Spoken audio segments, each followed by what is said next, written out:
रोहिणी नक्षत्राते दिवसे गोपाल कृष्ण महाराज की जय।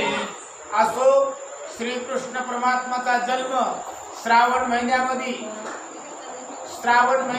रोहिणी नक्षत्र होतं। वार बुधवार होता आणि बुधवारी रोहिणी नक्षत्रावर श्रीकृष्णाचा जन्म मध्यरात्री 12च्या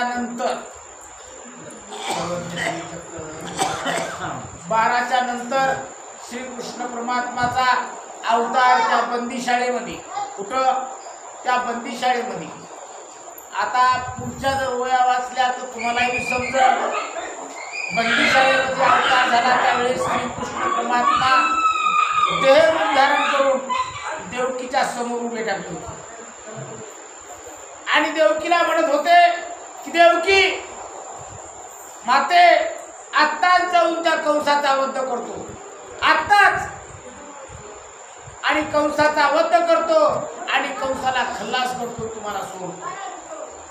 त्यावेळेस देवकीने विचारलं परमेश्वरा तुम्ही जर आत्ताच जाऊन जर मारसाल कंसाला आणि आम्हाला जर सोडसाल तर काय होईल, ह्या जगामध्ये काय म्हणतील?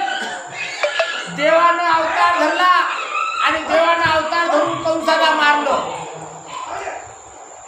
देवानं अवतार धरून कंसाला मारलं म्हणतील लोक सगळ्या जगामध्ये।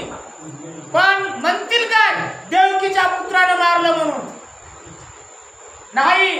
आज बाळच माझ्या पुढे झालं पाहिजे तुम्ही, आणि बाळ होऊन वयाच्या 12-18 वर्षामध्ये त्या कंसाचा वध केला पाहिजे, तरच सगळं जग म्हणेल की कंसाचा वध केला तो श्रीकृष्णाने देवकीच्या पुत्राने, देवकीच्या बाळाने। असं देवाला त्या देवकीने मागणी मागितली। त्यावेळेस त्या परमेश्वराने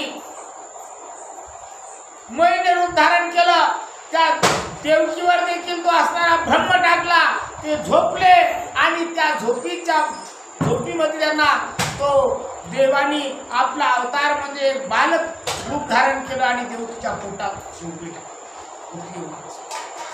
देवकीच्या पोटी तो असणारा बाळ असला रूप धारण करून तिथं थांबले, असं झाले। अशा प्रकारचा अवतार त्या श्रीकृष्ण परमात्माचा